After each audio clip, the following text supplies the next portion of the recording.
बर्फ की चादर के नीचे दबा राज।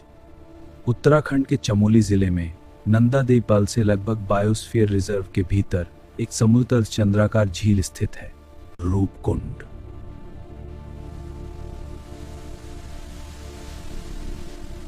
रूपकुंड हिमालय की गहराइयों में बसी एक रहस्यमयी झील। यहाँ बिखरे हजारों कंकाल सदियों से एक अनसुलझी पहेली बने हुए हैं, लेकिन झील अब भी अपने रहस्य सुलझाने की कोशिश कर रहे हैं। रूपकुंड साल के 11 महीने यह झील बर्फ की मोटी सफेद चादर ओढ़े शांत रहती है, जैसे खुद के भीतर किसी भयानक सच को छुपाए हुए हो। झील के नीले पानी के तल में और उसके पथरीले किनारों पर कुछ के सिर फटे हुए हैं, कुछ के साथ तो आज भी जमे हुए मांस के लोथड़े और बाल जुड़े हुए हैं। उत्तराखंड के चमोली जिले में हिमालय की गोद में लगभग 16,500 फीट की ऊंचाई पर एक छोटी सी झील स्थित है।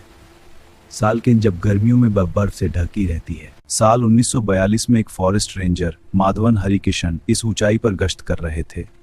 उन्होंने देखा कि झील के तल और उसके चारों ओर हजारों की संख्या में इंसानी कंकाल बिखरे पड़े हैं। शुरू में लगा कि शायद ये दूसरे विश्व युद्ध के दौरान रास्ता भटके हुए जापानी सैनिक थे जो यहाँ ठंड से मर गए, लेकिन जब जांच हुई तो पता चला कि ये हड्डियां दशकों पुरानी नहीं बल्कि हजारों साल पुरानी थी। बात द्वितीय विश्व युद्ध के चरम की है। एक British forest guard Madhavan Harikishan इस निर्जन इलाके में गश्त कर रहे थे। उन्होंने जब झील की ओर देखा तो उन्हें लगा कि शायद पत्थरों के बीच कुछ सफेद चीजें चमक रही हैं। पास जाने पर उनकी चीख निकली। वो पत्थर नहीं बल्कि इंसानी खोपड़ियां थीं।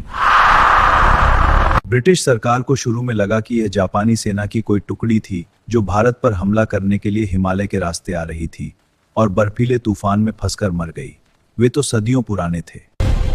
मौत का तांडव, लो की बारिश।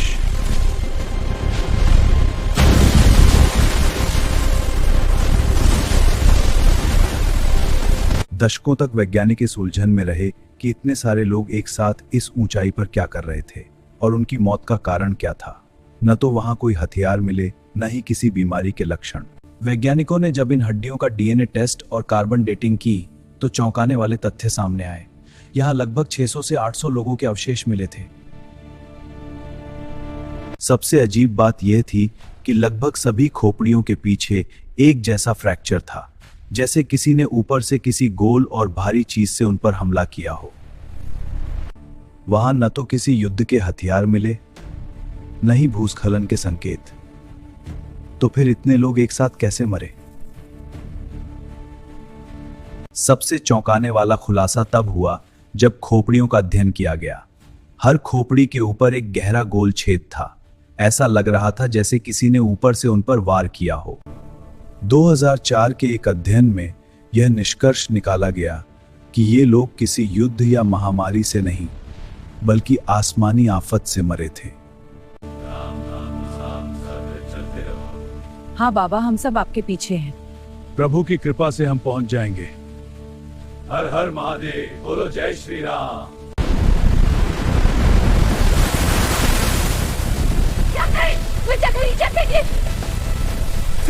तो पर गिर रहे, बचाओ, ये खतरा है। भागो।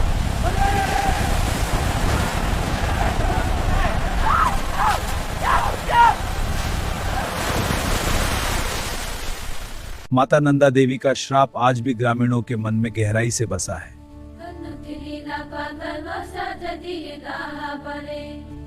और तब से यह तारा मुश्किल हो गई। स्थानीय ग्रामीण आज भी वैज्ञानिकों की बातों से ज्यादा अपनी लोक कथाओं पर विश्वास करते हैं। उनके गीतों में वर्णन है कि कन्नौज के राजा जसधवल अपनी पत्नी रानी बल्पा के साथ नंदा देवी की राजजात यात्रा पर निकले थे। रानी गर्भवती थी और राजा ने यात्रा के दौरान अपनी विलासिता के सामान, नर्तकियों और शोर शराबे को साथ रखा, जो माता नंदा देवी के पावन क्षेत्र में वर्जित था। हाँ महाराज। नृत्य जारी रखो। देवी ने इसे अपना अपमान समझा।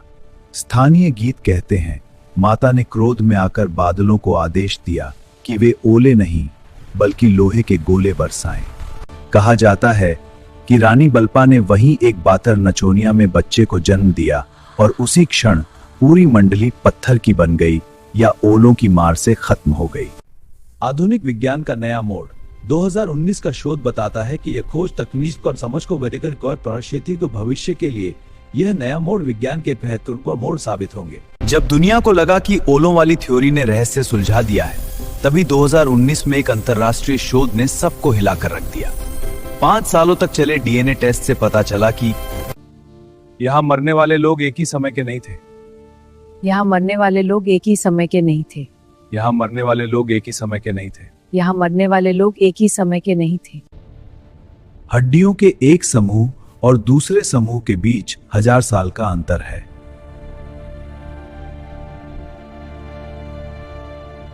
सबसे विचित्र बात, कुछ कंकाल भूमध्य सागरीय लोगों के थे जो यूनान ग्रीस के पास के थे।